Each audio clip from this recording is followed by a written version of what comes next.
The WNBA is in its 27th season, and earlier this year it brought its talent to Toronto for Canada's first ever WNBA preseason game. Bridget Carleton is a professional basketball player with the Minnesota Lynx and Canada's national women's basketball team. She also was participating in that game, and she joins me now to talk about her journey in basketball and how she's inspiring the next generation of girls to play. Bridget, thanks for joining us. Let's get into the early days. What was it like growing up in Chatham, and where did your passion for basketball start?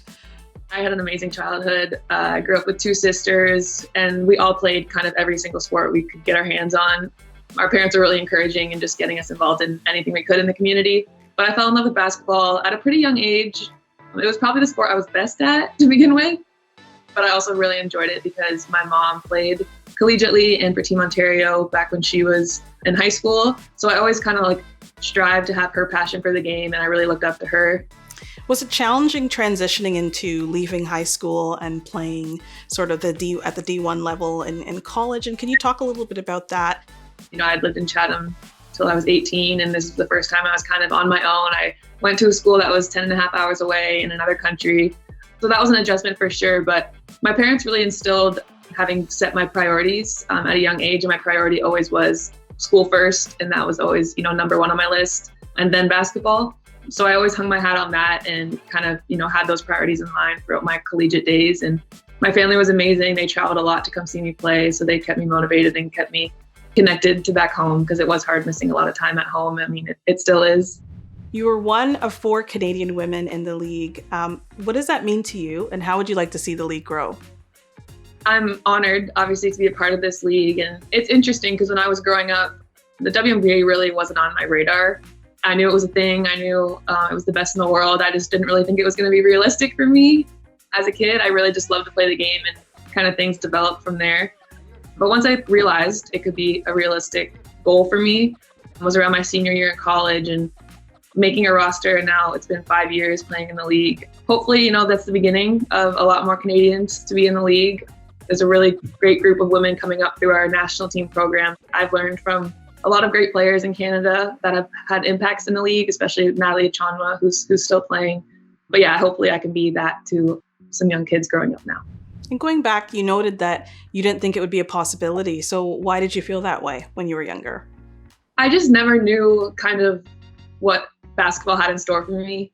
I always knew I wanted to play for the national team. That was always my number one goal, playing at the Olympics for Team Canada.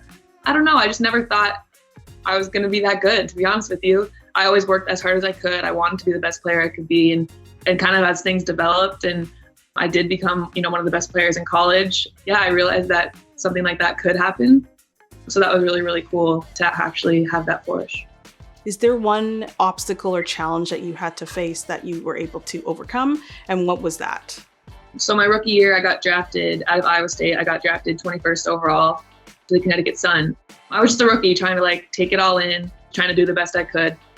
I ended up getting cut from that team just because of injuries, and they needed another point guard. So it was very positional thing, nothing I had done wrong necessarily. That's just kind of the way the business works. So that was really, really hard. And I got to go home and kind of recalibrate a little bit, spend some time. I kept working on my game. And then I got a call from the Lynx, Minnesota, where I've been ever since in my 5th year here. So I was able to take advantage of another opportunity that was given to me, kind of a second chance for me. And the coach trusted me and liked my game and liked the personality I brought to the team and the teammate I was. And I've stuck here ever since. But definitely getting cut was kind of a wake-up call. This isn't going to be easy. If you want this to happen, you're going to have to work your butt off every day and prove that you deserve to be in this league. What have you learned over the years playing in the league about collaboration and building community and working with a team? My best memories have come from my teammates and being a part of a team and learning how to work together. The bond you build with your teammates is something that I will always appreciate, and it's kind of hard to compare to anything else in life, but it's huge. The best teams I've been on are the ones we have the most fun in the locker room together off the court, and that translates to the court. What was it like being a part of the WNBA preseason game in Toronto, the first of its kind in the city? It was incredible. Very overwhelming, definitely a lot going on, but it was so fun to kind of experience both my worlds colliding, obviously being in Canada. So being in Toronto and seeing all my family and friends, and then bringing my Lynx family into that, was really, really cool. And Toronto showed out, and it was an amazing, amazing experience for us. How important was it that the WNBA was bringing access to the talent of play and the WNBA experience to Toronto? Yeah, it's huge. I mean, the WNBA only has, 12 teams. So that's 12 cities in the United States that, that kids can go to a game in their backyard. There's only 12 cities around the country. So that's part of the reason, like while I was growing up, I didn't really think the WNBA was going to be realistic for me because I didn't see it. It wasn't easily accessible. So bringing that to Canada and helping maybe inspire a few young women who want to play basketball, who want to play professionally, who want to play in the WNBA, I think it's huge. I know growing the game and inclusion is important to you. How else are you using your platform to encourage girls to get in the game?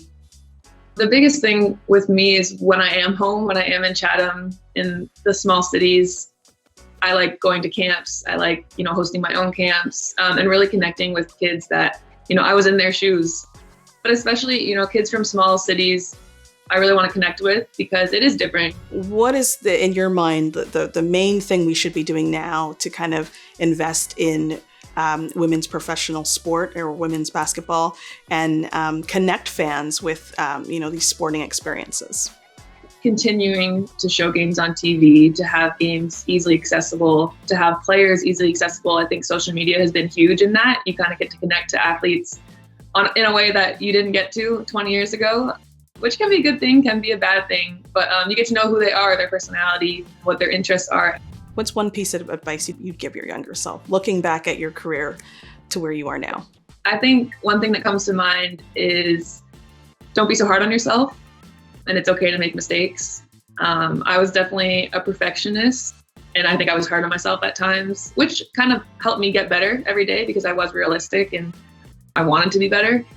But definitely keeping in mind that it's still a game and it's still just putting a ball in a hoop, and it's meant to be fun. And when I say the word grit, what does that mean to you? Grit to me means undeniable passion and energy and the focus of never giving up on a play, in a moment, in a game, and just working as hard as you can to get whatever you need to do done. What is one thing that you wish you had known about sport when you were younger? One thing I wish I had known when I was younger about sport is that it will take me places I never thought I would go in terms of, traveling the world, meeting so many different people, getting introduced to so many different cultures. I definitely wish I would have known that. My favorite candy are Reese's peanut butter cups. I'm obsessed with them. They're my favorite. My favorite hobby outside of basketball is being on a beach, preferably at my cottage, playing yard games, outdoor games, things like that. My favorite artist is Drake to get me hyped up before games. My favorite movie is Parent Trap. I watched it every single day in childhood, I think, so I know every single word. My favorite thing to do in Chatham is to go to a restaurant called Mike's Place with my family and friends to get pizza or poutine.